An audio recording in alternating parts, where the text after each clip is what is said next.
Hello, comrades, and welcome to our final video on the Chinese Revolution area of Study 2. This is the second of two videos on continuities and changes in Chinese society from 1912 to 1976.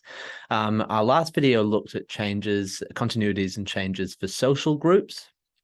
This video will focus on themes, and they are the four themes that we looked at yesterday in class, those being political, socio-cultural, economic, and military. So let's get right into it. So starting with the political sphere or political conditions. So before the scope of our study, China had been ruled by emperors and different dynasties for thousands of years, starting with Qin Shi Huang, which you may remember from Year 7 Humanities, and ending with the boy emperor Pu Yi. Now, he was the last emperor, and he was ousted in the Xinhai Revolution of 1911 by Sun Yushian's Tongmenghui. Now, the early Republican era, which is where our study begins, saw Yuan Shikai announced president. Sun Yushan gave full support to Yuan Shikai because under Sun Yushan's three principles of the people, those being nationalism, democracy, and people's livelihoods, he believed that to move towards democracy, there needed to be 3 years of a military dictatorship, and Yuan Shikai, who was a military leader, was well placed to be in control for that period of time. However, Yuan Shikai, being a military dictator, moved from Sun Yushan's three principles, turned far more authoritarian, and then declared himself emperor in early 1916. That didn't last long, and Yuan Shikai died in 1916, which thrust China into a 10-year period of warlordism. So Yuan's death led to the breakdown of central authority, and China was ruled by a patchwork of competing warlords during that time from 1917 to 1927. After the Northern Expedition, where the GMD and CCP aligned themselves with the first United Front against the warlords until the Shanghai Massacre, that is. So after the Northern Expedition, there was a nationalist government, which was a one-party dictatorship under Jiang Jieshi, and who resorted more and more to fascist tactics in order to suppress political dissidents. So the nationalist government ran from 1927 to 1949, but the period known as the Nanjing decade is that 1927 to 1937, so up to the Japanese invasion and the Sino-Japanese War. Now, independent political organizations were often outlawed before the revolution. So, for example, the Kuomintang was outlawed by Yuan Shikai in 1913 when he was trying to solidify his power.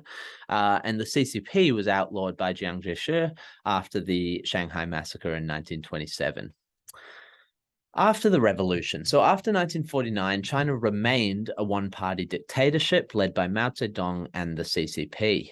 There was centralization of the political system with the establishment of a hierarchy within the CCP and the PRC government, and a monopoly on political power by the CCP. China became internationally isolated. So, for instance, there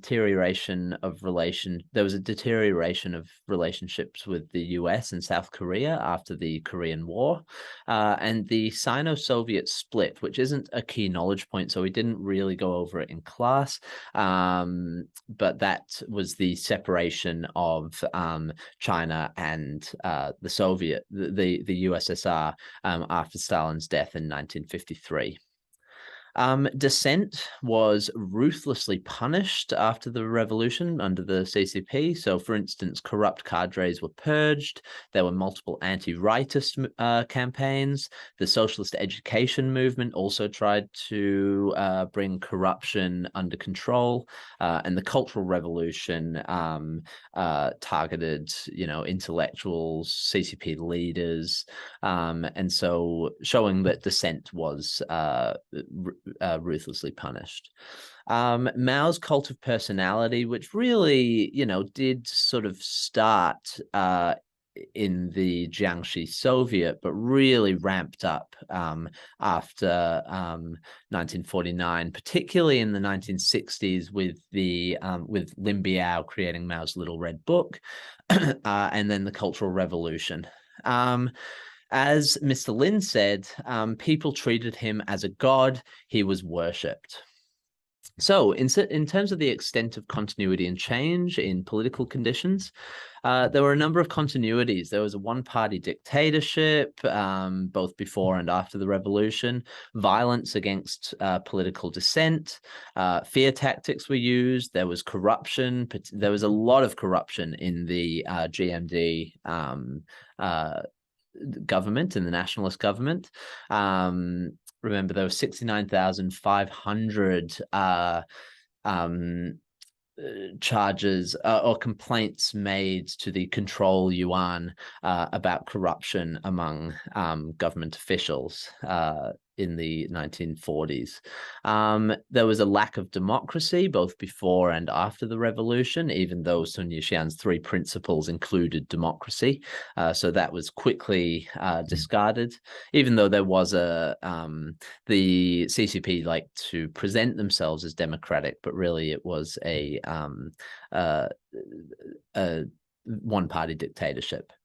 In terms of change, first of all, the revolution and, well, our entire study saw the end to thousands of years of imperialism. So that's a huge change right off the bat. There were enormous changes in political systems over the course of our study. So starting with imperialism, then to a republic, then to warlordism, then to some semblance of democracy, and to nationalism and the continued Republic of China, and then to socialism and communism. So lots of continuities and changes in the political sphere. Looking now at the socio-cultural conditions in China. So starting with before the revolution, Confucianism, that being the work of the political views of Confucius, who was alive in around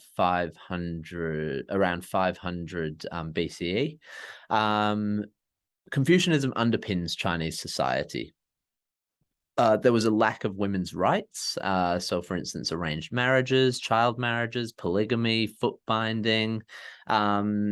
Women were really under Confucianism, or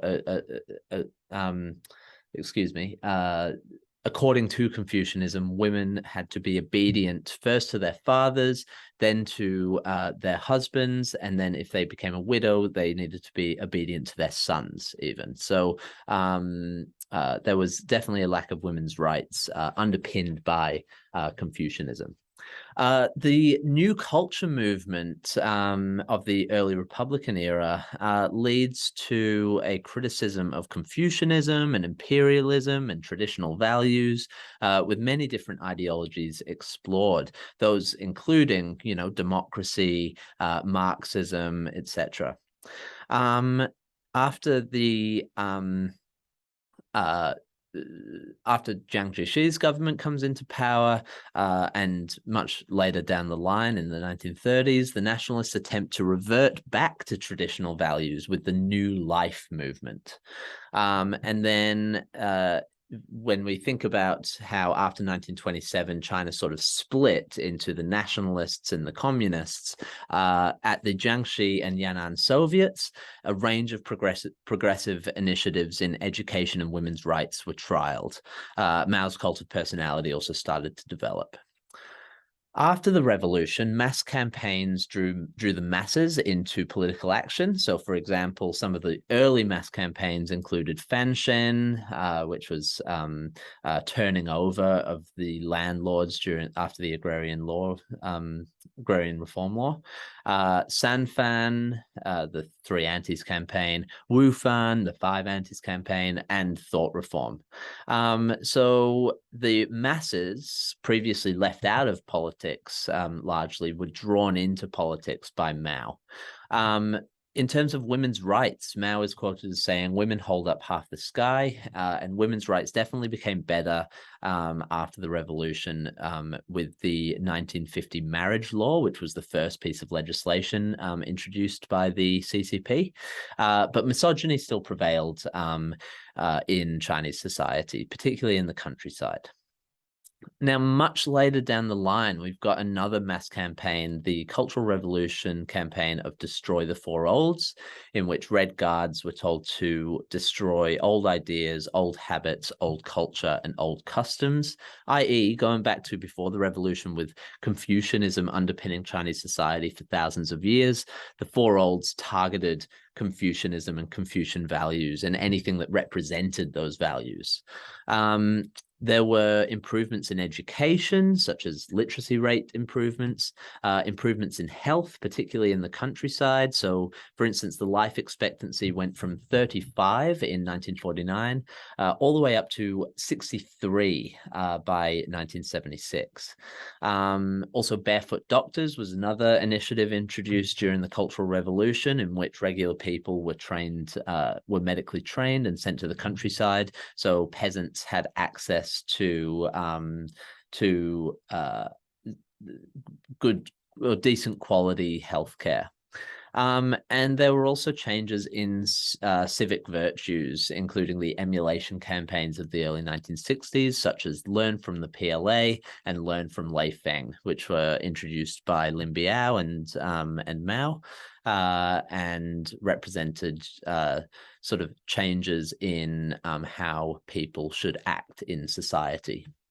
In terms of the extent of continuity and change, we've got Mao's cult of personality. I mean, that developed much more after the revolution, but it really did start to develop at the Jiangxi and particularly the Yan'an Soviet. Since the New Culture movement from the 1910s and 1920s, many people in society were seeking new ideas. So even though that represented a change, it was a continuity over the course of our study. So the New Culture movement definitely sort of started people thinking about new ways to live and to be governed in China. In terms of changes, freedom of thought and intellectual expression was destroyed. The population became more educated. Women's rights improved. Confucian values were eroded, and old culture was destroyed. All right, let's have a look at the economic conditions. So before the revolution, currency and farming initiatives were carried out by Yuan's government. Yuan's government was heavily reliant, however, on foreign capital, which wasn't a good look when at the time people were very opposed to foreign imperialism and wanted, according to Sun Yat-sen's three principles, wanted nationalism in China to be for the Chinese. Then after the warlords decade, Jiang's nationalist government modernized transport and services.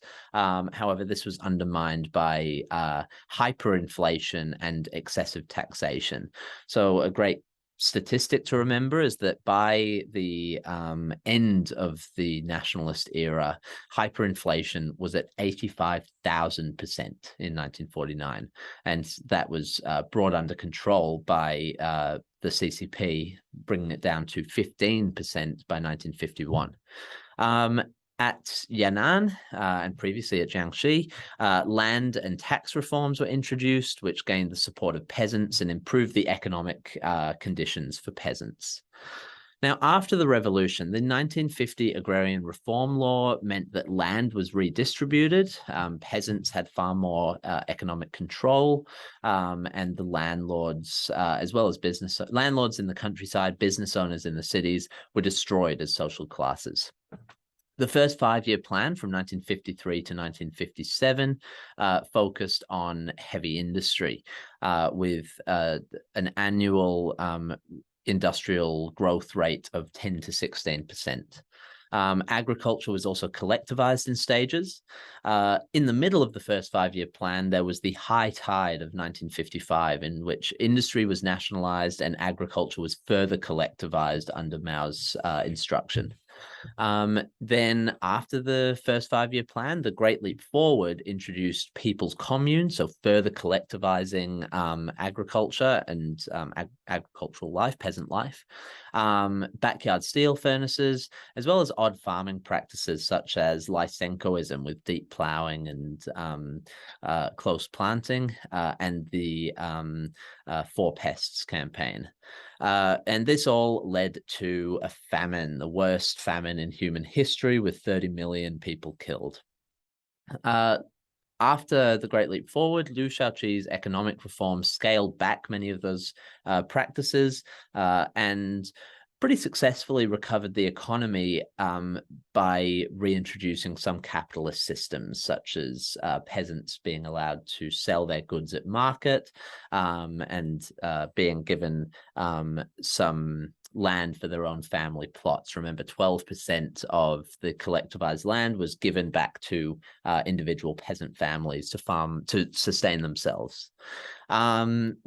There was improved agricultural production in the early 1970s as well during the Cultural Revolution. So life for the peasants, their economic conditions really improved during the 1970s. So there was the peasant life really did improve for the most part after the communists came into power, with the Great Leap Forward and the famine being a huge blip in that improvement. Now, in terms of the extent of continuity and change, there was some continuity. So small business and peasants were allowed to sell products. However, businesses were controlled by the state. Peasants were heavily taxed both before and after the revolution, particularly during the Great Leap Forward, when false surplus was reported to the central authorities, and the government went from taxing or requisitioning 30% of peasant grain to 90%. There was a focus on improving agricultural output both before and after the revolution. Remember that up until 1961, grain had been China's greatest export. And then 1961, they started importing grain. But after that, agricultural output did improve again. In terms of changes, peasants had more economic power after the revolution. There was a focus particularly on heavy industry after the revolution. Farming and peasant life and peasants' economic conditions changed by collectivization. People were paid in work points, particularly during the Great Leap Forward. However, that was scaled back a bit under Liu Shaoqi's economic reforms. Inflation was stabilized, so there was hyperinflation before the revolution, and after the revolution, that was brought back under control. And wages immediately after the revolution, one way that they brought inflation back under control is that wages were based off of, it says here the price of living, but were based off of 5 key resources. So flour, rice, I'm forgetting the 5, but yeah, 5 key basic necessities is what wages were based off of. Finally, let's look at military conditions. So before the revolution, we've got the Huangpu Military Academy, which was financed by the Soviets to train the Nationalist Revolutionary Army, which was a mainly nationalist army with the GMD having control, with some CCP, some members of the CCP also involved in the NRA, including, of course, Lin Biao was trained at the Huangpu Military Academy. The combined efforts of the GMD and CCP during the Northern Expedition, with the First United Front trying to crush the warlords. Then there was the Second United Front during the Sino-Japanese War. Both of these united fronts fell apart. The first one due to the Shanghai Massacre, and the second one fell apart because the GMD and the CCP just did not like each other by that stage. During the Sino-Japanese War, the GMD was quite passive and retreated often because the Japanese were a far stronger military force. And this continually undermines their patriotism and nationalism. You'll remember the information about Jiang Jishi's nationalist army destroying flood walls of the Yangtze River to try and slow down the Japanese, but that destroyed farming communities, rural communities in China. The CCP, on the other hand, was a more powerful militaristic force, not because of numbers. They had fewer numbers than the GMD, but because of the tactics being used, particularly being used and encouraged by Lin Biao. The CCP and its Red Army used effective guerrilla tactics that helped fight against Japan and later the nationalists in the Civil War. The Civil War was the last big war before the revolution. So remember that, from 1937, when the Japanese invaded, all the way up to 1949, there was pretty much continuous fighting. There was the Sino-Japanese War, 1937 to 45, and then the Civil War, 1946 to 49. So after the revolution, the People's Liberation Army, which was the Red Army turned into the People's Liberation Army during the Civil War, became the leading military force. They were crucial for the CCP's consolidation of power. The PLA brought some rural parts of China under CCP control, including Xinjiang and Tibet. Those two places still being, there are still, free Tibet movements all over the world. The PLA also fought in the Korean War. The Red Guards were a paramilitary group developed during the Cultural Revolution, and they followed Mao and Mao alone, not the party as a whole, which helped create dissonance in the country. In terms of continuity and change, there was continuity in the fact that the military was consistently used as a tool for gaining and consolidating power, both before and after the revolution. In terms of changes, the military changed from nationalist armies to the People's Liberation Army. The Red Army changed its name to the People's Liberation Army, partially helping with distancing itself from the USSR, even though the Sino-Soviet split happened later. So there we have it. They are the four themes that we've looked at in this video: political, socio-cultural, economic, and military.